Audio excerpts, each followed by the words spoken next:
મારી ઓફિસમાં ગીતા નામની એક વિધવા મહિલા નોકરી કરવા આવતી હતી. તે મને દિલથી ગમવા લાગી. એક દિવસ હું તેમના ઘરે ગયો, ત્યારે તેના ઘરે કોઈ નહોતું. તેણે મને બેસવા માટે કહ્યું અને પછી, મિત્રો, વિડીયોમાં આવતા નામ, પાત્ર અને ઘટના માત્ર કાલ્પનિક છે. આ વાર્તા મનોરંજન અને શૈક્ષણિક હેતુ માટે બનાવવામાં આવી છે. મિત્રો, મારું નામ અજય છે. હું એક નાનકડા શહેરમાં ઓર્ગેનિક ખેતીની ઓફિસમાં કામ કરતો હતો. મારું જીવન ખૂબ શાંતિથી અને સરળતાથી ચાલતું હતું, પણ અંદરથી હું ઘણો ખાલી લાગતો હતો, કારણ કે મારી પત્ની વૈશાલી થોડા વર્ષ પહેલાં એક બીમારીને કારણે આ દુનિયામાંથી ચાલી ગઈ હતી. હવે ઘરમાં તેની યાદો બચી હતી અને તેના વગર મારું મન એકદમ નીરસ બની ગયું હતું. સવારે વહેલા જાગીને ઓફિસે જવાનું, ત્યાં કામ કરવાનું, ખેડૂતો જે ફરિયાદો લાવતા તેને સાંભળવાની અને તેનો ઉકેલ શોધવો. આમ જ દિવસ પૂરો થાય એટલે ઘરે આવીને એકલા જમવાનું. આ મારું જીવન બની ગયું હતું. ઘણીવાર રાત્રે મારા મનમાં એક જ વિચાર આવતો કે આખું જીવન આ રીતે મારે એકલા જ પસાર કરવું પડશે. પણ એક દિવસ અમારી ઓફિસમાં એક નવી મહિલા કામ ઉપર આવવા લાગી. તેનું નામ ગીતા હતું. તે ખૂબ જ શાંત સ્વભાવની મહિલા હતી અને તે હંમેશા તેના કામમાં જ ધ્યાન આપતી હતી. જ્યારે મેં તેને પહેલી વાર જોઈ, ત્યારે મને લાગ્યું કે આ સ્ત્રીના ચહેરા પાછળ કંઈક દુઃખ છુપાયેલા છે. તેની આંખોમાં એક પ્રકારની ઉદાસી હતી, છતાં પણ તેનામાં હિંમત દેખાતી હતી. મારી અને ગીતાની ઓફિસના કામને લીધે ધીરે ધીરે વાતચીત થવા લાગી. ક્યારેક અમે બંને ચા પીતા પીતા વાતો કરતા, તો ક્યારેક કામમાં મદદ કરતા. આવી રીતે તેની અને મારી ઓળખાણ વધવા લાગી. પણ તે થોડા દિવસથી ઓફિસે આવતી નહોતી. એટલે એક દિવસ બપોરે હું તેમના ઘરે ગયો. જ્યારે હું તેમના ઘરે ગયો અને મેં ડોરબેલ વગાડી, તો તેણે દરવાજો ખોલ્યો. મને ત્યાં જોઈને તે થોડી હેરાન થઈ ગઈ. પછી તેણે મને અંદર બેસવા માટે કહ્યું. તે મારી માટે ચા બનાવીને લાવી અને પછી ચા પીતા પીતા તેણે મને આવવાનું કારણ પૂછ્યું.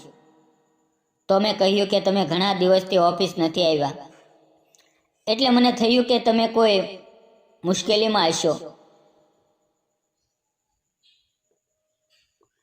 તેણે કહ્યું, હું જાણું છું. તેણે કહ્યું, થોડા દિવસથી મારી દીકરીની તબિયત સારી નહોતી, એટલે હું ઘર ઉપર જ હતી. ત્યારે વાત વાતમાં મેં તેને તેના પપ્પા વિશે પૂછ્યું. તો તેણે કહ્યું, મારા પતિનું 2 વર્ષ પહેલાં એક અકસ્માતમાં અવસાન થઈ ગયું છે. હું વિધવા છું. મારી એક આ દીકરી જ છે, જેની માટે હું નોકરી કરીને એને ઉછેરવાનો પ્રયત્ન કરી રહી છું. હું થોડા સમય માટે મૌન રહ્યો, કારણ કે મને અંદરથી સમજાયું કે તેનું દુઃખ પણ મારા દુઃખ જેવું જ છે. મેં મારી પત્નીને ગુમાવી હતી અને તેણે તેના પતિને. મેં પણ મારી સાથે બનેલી ઘટના તેને જણાવી. એ સમયે મને લાગ્યું કે અમારા દિલમાં એકબીજાનું દુઃખ સમજવાની શક્તિ છે,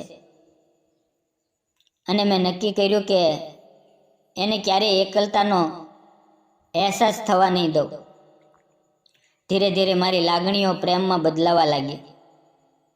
હવે હું અવારનવાર તેના ઘરે જતો, તેની નાની દીકરીને રમાડતો.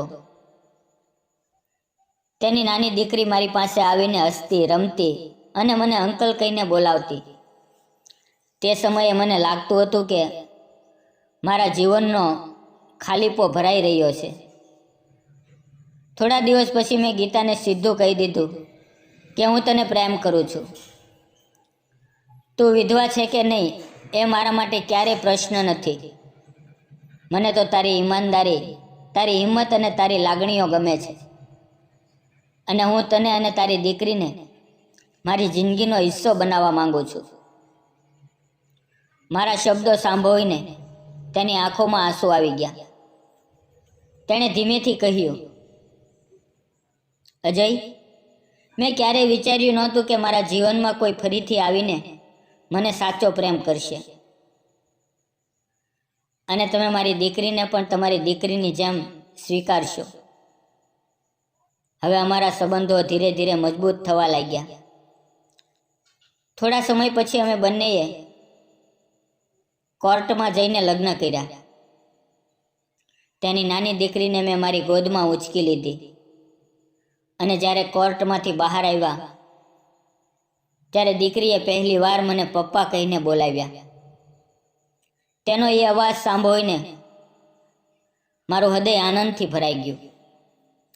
અને મને લાગ્યું કે હવે હું ફરીથી જીવવા લાગ્યો છું. લગ્ન પછીનું જીવન ખૂબ જ સરસ રીતે ચાલવા લાગ્યું.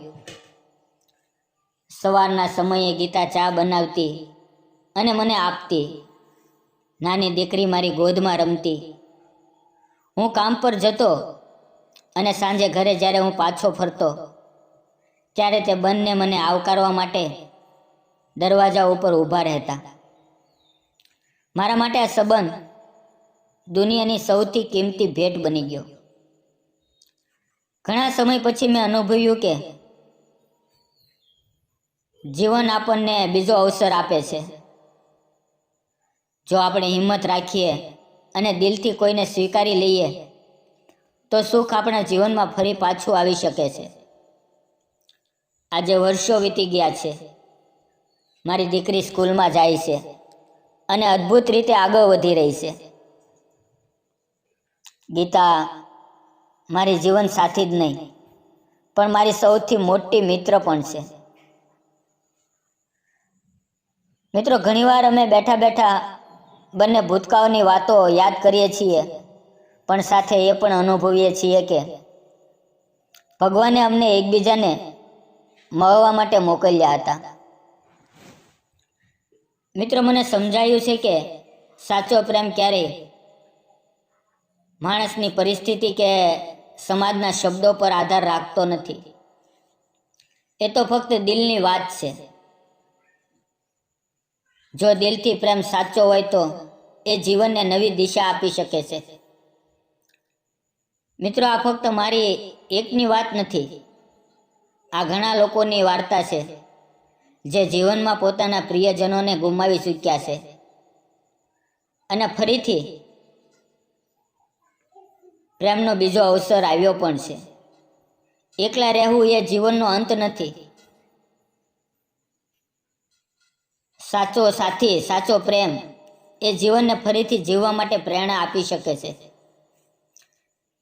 મિત્રો, જો તમને આ વાર્તા ગમી હોય તો એક નાની એવી કોમેન્ટ જરૂર કરજો અને જતા પહેલાં વિડીયોને લાઈક અને ચેનલને સબસ્ક્રાઈબ કરવાનું ભૂલશો નહીં. ફરી મળશું એક નવી વાર્તા સાથે આવતીકાલે.